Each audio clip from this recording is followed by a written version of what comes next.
तो ले चलेंगे। वफाकी वजीर अता तारड़ मीडिया से गुफ्तगू कर रहे हैं। लाजवाल दोस्ती है। चीन पाकिस्तान का एक ऐसा दोस्त है कि जब हम चाइनीज़ अपने काउंटर पार्ट्स को मिलते हैं तो हम उन्हें कहते हैं कि चाइना पाकिस्तान का ऑल वेदर फ्रेंड है। यानी एक ऐसा दोस्त है जो मुश्किल वक्त में भी साथ है, कड़े वक्त में भी साथ है, अच्छे वक्त में भी साथ है।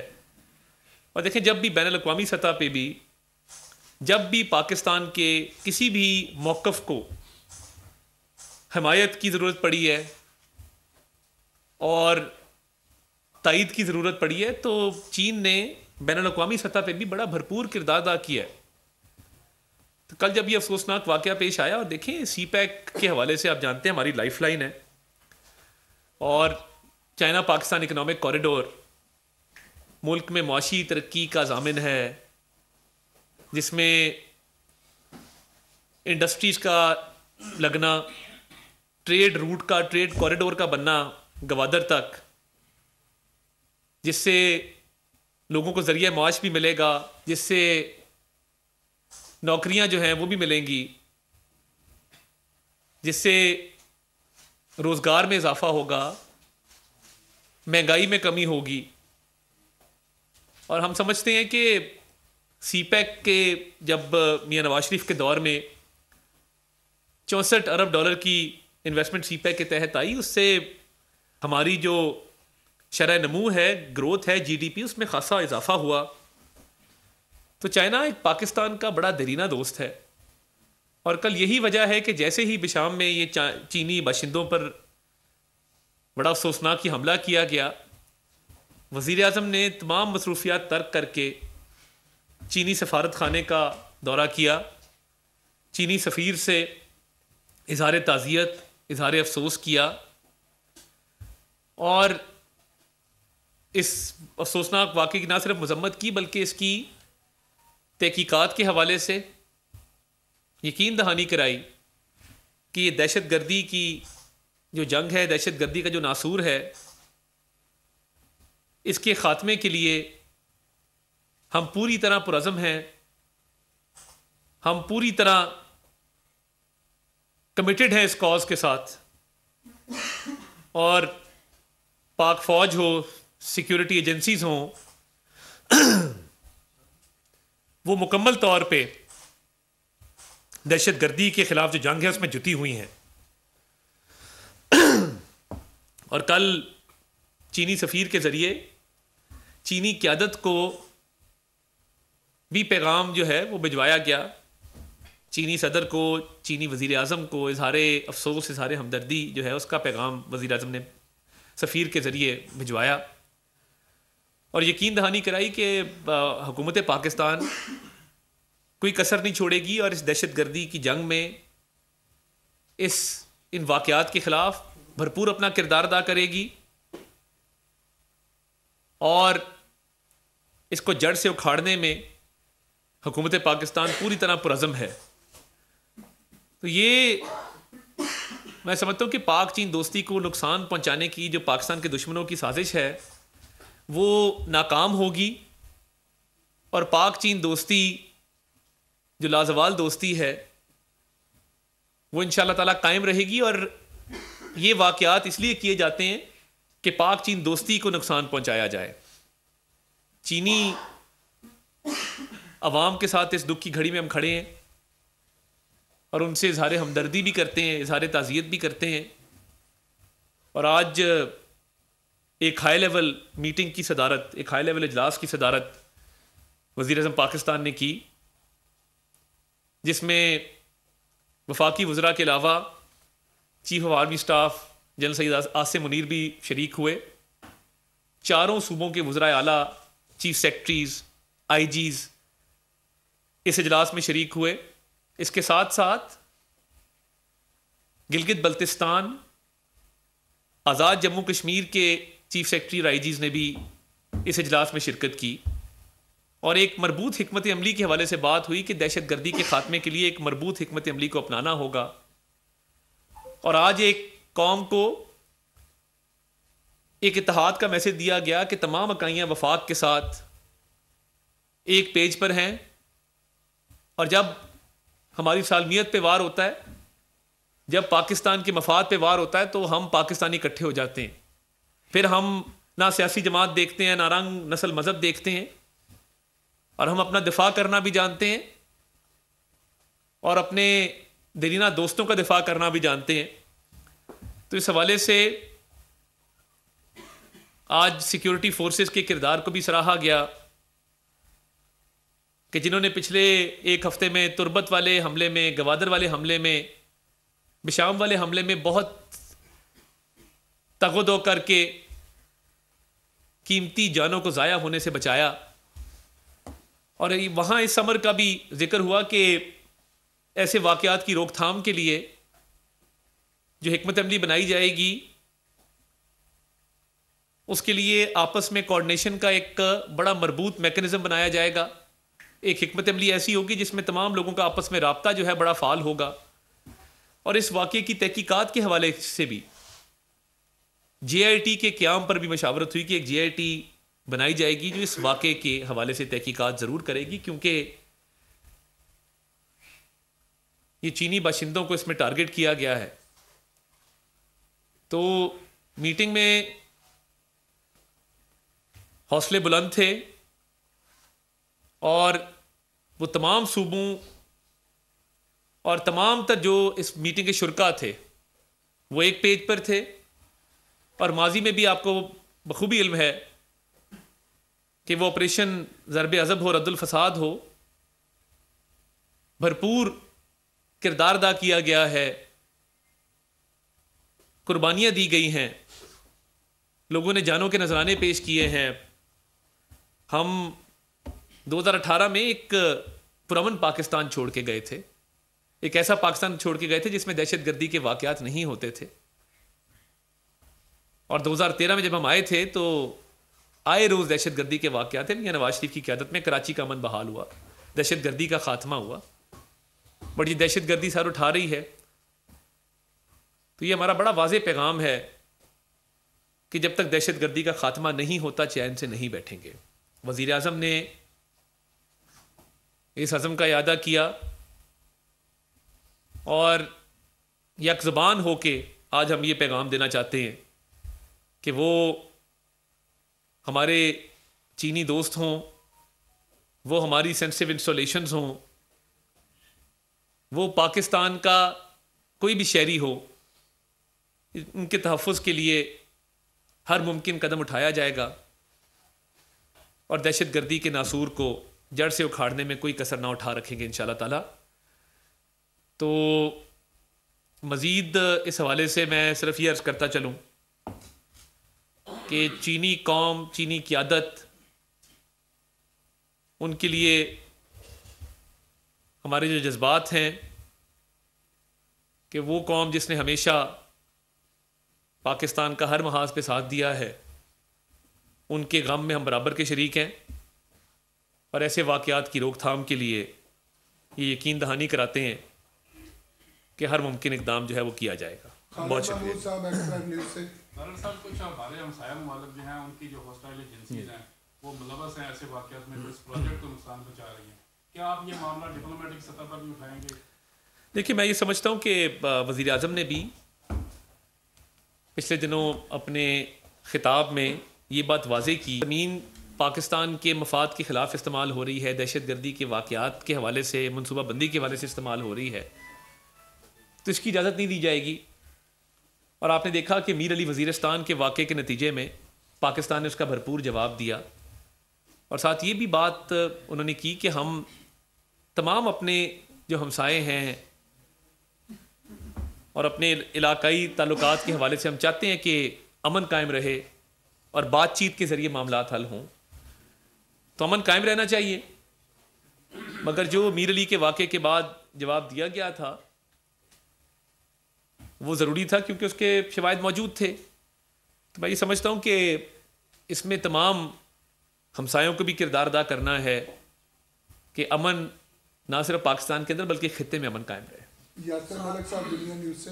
तारक साहब, ये बताइएगा कि इब्तदाई रिपोर्ट जो है वो भी वज़ारत दाखिला की जानिब से आज प्राइम मिनिस्टर साहब को जमा करवाई गई है, और सिक्योरिटी के हवाले से क्या इंतजाम किए गए? वज़ीर आज़म ने क्या हदायत जारी की हैं कि सख्त की जाए? अच्छा सवाल है आपका। देखिए, चीनी बाशिंदों की सिक्योरिटी के हवाले से SOPs मौजूद हैं। जब भी कोई चीनी बाशिंदा पाकिस्तान में लैंड करता है किसी भी एयरपोर्ट पे, तो वहाँ पे बाकायदा इतला की जाती है कानून नाफिज करने वाले इदारों को कि उसने एयरपोर्ट से कहाँ जाना है, और सिक्योरिटी के मुकम्मल इंतजाम जो है वो उसके लिए किए जाते हैं। तो वो SOPs जो पिछले दौर में बने थे और बाकायदा नेशनल एक्शन प्लान के बाद भी उनको रिवाइज़ किया गया था, उस हवाले से ये बात ज़रूर हुई है कि उन SOPs में अगर कोई कमी कोताही है तो उसको पूरा किया जाए। और चीनी बाशिंदों की वो जहाँ जहाँ हैं उसकी दो कैटेगरीज हैं, एक वो है जो CPEC के प्रोजेक्ट्स के ऊपर है, एक वो है जो नॉन CPEC प्रोजेक्ट्स के ऊपर है। तो दोनों की सिक्योरिटी को इंश्योर किया जाए। और आपके इल्म में होगा कि जो डेवलपमेंट प्रोजेक्ट्स हैं इसमें इसका जो हुजम होता है, मालियाती हुजम, उसका 1% मुख्तस किया गया था सिक्योरिटी के लिए। तो उस पर अमल दरामद को यकीनी बनाने के हवाले से, तमाम इदारों की आपस की कोऑर्डिनेशन को यकीनी बनाने के हवाले से और इन इंतज़ामात को मज़ीद सख्त करने के हवाले से और सिक्योरिटी को मज़ीद बढ़ाने के हवाले से ये बात हुई है। वो SOPs मौजूद हैं, उनको इंशाअल्लाह ताला अच्छे तरीके से लागू किया जाएगा तो ये मसाइल जो हैं वो ख़त्म हो जाएंगे। नवीद अकबर चौधरी साहब ITV से। जब वज़ीर-ए-आज़म कल ये वाक़या हुआ, वज़ीर-ए-आज़म गए चीनी सफारतखाने, तो आपने सोशल मीडिया देखा होगा, इंडिया के बड़े बड़े जो नाम निहाद या जिस तरह के जर्नलिस्ट हैं और उनके डिप्लोमेट साबिक, उन्होंने एक प्रोपेगेंडा शुरू कर दिया कि शायद कोई चीनी हुकूमत ने वज़ीर-ए-आज़म को कहा कि वो आएँ और आके समन किया और फलाना। ये बिल्कुल एक बेहुदा बात है, लेकिन इस तरह का प्रोपेगेंडा शुरू हो गया। दूसरा एक और बड़ा एक चल रहा है, कोई इससे रिलेटेड तो नहीं, थोड़ा सा, कि प्राइम मिनिस्टर के कोई इख्तियारात पे अपने इख्तियारात को फोरगो कर रहे हैं या अपने इख्तियारात उनके कमी के ऊपर वो कोई बातें चल रही हैं, वो ऐसी क्या है? देखिए, बहुत शुक्रिया नवीद साहब। देखिए, पहली बात तो ये है कि चीन के लिए जो वज़ीर-ए-आज़म शहबाज शरीफ साहब के जज्बात हैं, पूरी कौम उनसे वाकिफ़ है और वो आज के नहीं हैं। वो दहाइयों पे मुहीत, वो उनके ताल्लुकात भी हैं, उनके दिल में बहुत मोहब्बत है चीन के लिए। और जब CPEC बन रहा था तो लाहौर की ऑरेंज ट्रेन के हवाले से जब चीनी सदर ने उस वक्त के वज़ीर-ए-आज़म मियाँ नवाज शरीफ साहब को कहा, उन्होंने कहा ये तोहफ़ा है आपके और आपके भाई के लिए। तो देखिए, हम तो बड़े मशकूर हैं चीनी हुकूमत के भी, और मैं समझता हूँ कि वज़ीर-ए-आज़म साहब ने जब तमाम मसरूफियात तर्क करके चीनी सफारत खाने का दौरा किया तो उनके जज्बात की अक्कासी हुई कि वो कितना दर्द रखते हैं और पाक चीन दोस्ती कितनी अहमियत की उनके लिए हामिल है। दूसरा जो आपका सवाल है, बेबुनियाद इस तरह की बातें चलती रहती हैं, इन पे ध्यान नहीं देना चाहिए। वो कहते हैं ना कि लोगों ने कुछ तो कहना है तो कहते रहें, क्या फ़र्क पड़ता है। राशिद अलीम साहब ARY से। जी राशिद साहब, बड़ा अफसोस का वाक़या है और पहला नहीं है, ज़्यादातर वाक़यात में पहले भी कि क्या पहले वाक़यात में उनकी तहकीकात मुकम्मल होगी और उसकी रोशनी में हमने कोई स्टेप्स लिए हैं जिससे ये कि हम अपनी जो फुल प्रूफ सिक्योरिटी की यकीन दहानी है उस पर अमल दरामद करने में नाकाम नजर आ रहे हैं। तो सताइश अपनी जगह, लेकिन एक दफ़ा गैर जानिबदाराना तहकीकात होनी चाहिए कि ये दहशत गर्द इतना बड़ा इंटेलिजेंस और डिफेंस नेटवर्क तोड़कर कैसे कामयाब हो जाए। राशिद साहब, मैं आपकी तवज्जो मबजूल करवाऊँगा 2018 के बाद की गवर्नमेंट पे, जिस दौर में कहा गया कि हमें बातचीत करनी चाहिए, जिस दौर में कहा गया कि ठीक है रद्दुल फसाद हो गया, ज़रब अज़ब हो गया, अमन बहाल हो गया, अब बातचीत का दौर आया है। वो कौन था जिसने 2018 से 22 बातचीत के अमल को फ़रोग दिया? वो कौन था जो इन दहशत गर्दों के लिए हमदर्दी रखता था? वो कौन था जिसने ये दहशत गर्दी के वाक़यात की रोकथाम के लिए जो नेशनल एक्शन प्लान की एपेक्स कमेटी बनाई गई थी? मैं उस वक्त अपोजिशन में था, एक सियासी कारकुन के तौर पे मैंने ये सवाल टॉक शोज़ में TV पे उठाया कि बानी चेयरमैन PTI को और उस्मान खान बुज़दार साहब को और महमूद खान साहब को किसने रोका था कि वो नेशनल एक्शन प्लान की एपेक्स कमेटी की मीटिंग ना करते? वो मीटिंग क्यों नहीं बुलाई गई? शहबाज शरीफ साहब जब हर माह सिक्योरिटी एजेंसीज के साथ, तमाम इदारों के साथ बैठ के national action plan, Chinese security, और आपको पता है जब एपेक्स कमेटी की मीटिंग होती थी उसमें सबसे पहले चाइनीज़ सिक्योरिटी पे बात होती थी। तो मुझे ये बताया जाए ना कि जो इमरान खान साहब की हुकूमत थी उसने इस पे तवज्जो क्यों ना दी, और ये 4 साल में वो दहशतगर्दी जिसका हम खात्मा करके गए थे उसे दोबारा सर उठा लिया। तो मेरा ख्याल है जिम्मेदारों के हवाले से तो मैंने आपको उसका तयन कर दिया है और बता दिया है। बाकी देखें, ये हमारा अवलीन फ़र्ज़ है और ये हमारी अवलीन ज़िम्मेदारी है और इसको निभाएंगे और बुलंद हौसलों के साथ, हिम्मत के साथ, हौसले के साथ, अज़म के साथ निभाएंगे और इस नासूर का ख़ात्मा करेंगे और इसके ख़िलाफ़ हम मुत्तहिद होकर खड़े हैं। और इसमें मैं ज़िक्र करना चाहता हूँ कि आज अली मीन गंडापुर साहब वज़ीर आला खैबर पख्तूनख्वा भी मौजूद थे वीडियो लिंक के ज़रिए, बाकी भी वज़राए आला वीडियो लिंक के ज़रिए मौजूद थे। उन्होंने भी इस तमाम तर मौक़िफ़ की तायद की और इस दहशत गर्दी की जंग में अपना भरपूर किरदार अदा करने के हवाले से उन्होंने अच्छे जज्बात का इजहार किया। तो मैं समझता हूँ कि पूरी कौम एक पेज पे है और इंशाअल्लाह ताला इसका सदबाब किया जाएगा। तारिक अजीज साहब भी उनसे बीएनए की जो बलूचिस्तान में जो हालिया वारदातें हुई हैं, बीएनए का उसमें मुलव्वस होना भी पाया गया, तो इसके ऊपर भी बात हुई कि बलूचिस्तान में बदतमीजी बढ़ती जा रही है वाक़यात, तो उसको देखिए बिल्कुल इस पर बात हुई है और आपने दुरुस्त फरमाया। एक वाक़या तुर्बत में हुआ, एक गवादर में हुआ। देखिए मैं तो ये भी कहना चाहता हूँ कि हम उन माओं को जो ये बच्चे जनती हैं, जो कौम पे जान वार जाते हैं, उनको भी खराज तहसीन पेश करते हैं। उनके ख़ानदानों को, जो औरतें बेवा हो जाती हैं, जो बच्चे यतीम हो जाते हैं, और वो सिर्फ इसलिए कि आप और मैं महफूज रहें, हमारा ये मुल्क महफूज रहे। देखें पाकिस्तान सबसे पहले, पाकिस्तान है तो फिर हम सहाफ़ी हैं, पाकिस्तान है तो फिर हम सियासतदान हैं, पाकिस्तान है तो सियासी जमातें हैं। तो उनको खराज तहसीन पेश करते हैं सिक्योरिटी फोर्सेस को, पाक फ़ौज को, जिन्होंने इन ऑपरेशंस में कीमती जानों के ज़िया को बचाया। तो तुर्बत के और गवादर के हवाले से वज़ीर आज़म साहब ने ये अपडेट ली कि वो गवादर में सेफ़ सिटी का प्रोजेक्ट ऐलान करके गए थे कि गवादर को सेफ़ सिटी का दर्जा दिया जाएगा और कैमरा लगाए जाएंगे जिस तरह लाहौर इस्लामाबाद में मौजूद है। तो उस पर भी उन्होंने वज़ीर आला को कहा है कि वफाकी हुकूमत भरपूर फंडिंग कर रही है, आप मेहरबानी करके उसको फौरी तौर पर उस पर अमल कराएँ। वज़ीर आला सरफराज बुगटी साहब गवादर के दौरे पे जा रहे हैं कल और सेफ़ सिटी के हवाले से वो मीटिंग करेंगे। कुछ वो उसमें मुश्किलात आई थी केयर टेकर दौर में, मगर वज़ीर आज़म ने दोबारा से इसको दोहराया कि हमने हर हाल में गवादर का सेफ़ सिटी का प्रोजेक्ट ऑपरेशनलाइज करना है। उन्होंने पेशावर की CTD के हवाले से बात की। देखें पंजाब की जो काउंटर टेररिज्म डिपार्टमेंट है, इंटेलिजेंस के हवाले से, ऑपरेशंस के हवाले से बेहतरीन फोर्स है जो शहबाज शरीफ साहब ने पंजाब में खड़ी की थी और पंजाब में दहशत गर्दी का सदेबाब करने में वो करामत साबित हुई थी।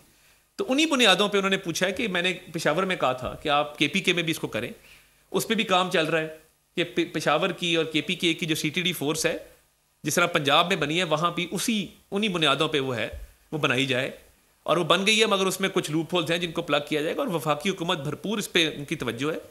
और देखें पंजाब की CTD का मयार दुनिया की बेहतरीन जो है काउंटर टेररिज्म फोर्सेस में होता है। उनकी ट्रेनिंग अलग है, उनकी ट्रांसफ़र आम पुलिस में नहीं हो सकती, उनका काम अलहदा है, स्पेशलाइज काम है, स्पेशलाइज ट्रेनिंग है, बैरून मुल्क से उनको ट्रेनिंग दिलवाई गई है। कॉर्पोरल का लफ्ज़ उन्हें दिया गया, वो कॉर्पोरल भर्ती हुए मेरिट के ऊपर। तो इस तरह कौमें बनती हैं, इस तरह दहशत गर्दी का खात्मा होता है। तो इस पर भी भरपूर तवज्जो है। तो इंशाअल्लाह ताला तमाम सूबों में इस पर वज़ीर आज़म साहब ने अपना जो है लाएअमल उसका ऐलान किया है। अली अख्तर साहब सर के इकाइयों को तो आपने बाद में ले लिया कि हुकूमत दहशतगर्दी इस्लामाबाद पर अपोजिशन को भी बाद में ले लिया। देखें बिल्कुल देखें ये बहुत ज़रूरी है और कौमी असम्बली का इजलास आ रहा है 1 अप्रैल को, उसमें भी इस मामले पे डिस्कशन होगी और अपोजिशन को भी कहेंगे कि इस मामले पे अपना वो किरदार भी अदा करें। और देखिए अपोजिशन की जो बड़ी जमात है सुन्नी इत्तेहाद काउंसिल, उसकी भी नुमाइंदगी थी, आज उनके वज़ीर आला बैठे थे।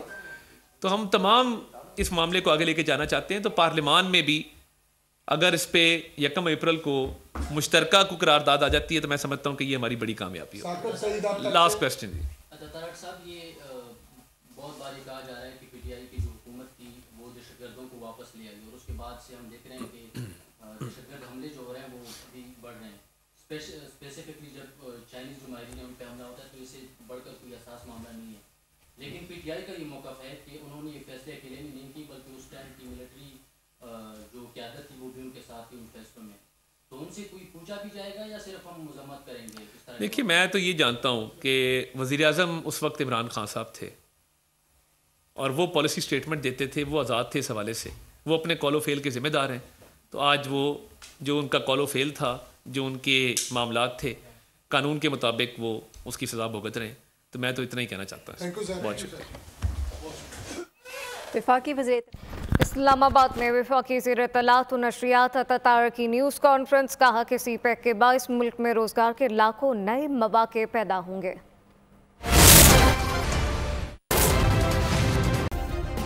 सब्सक्राइब करें और बेल दबाएं ताकि कोई खबर रह न जाए।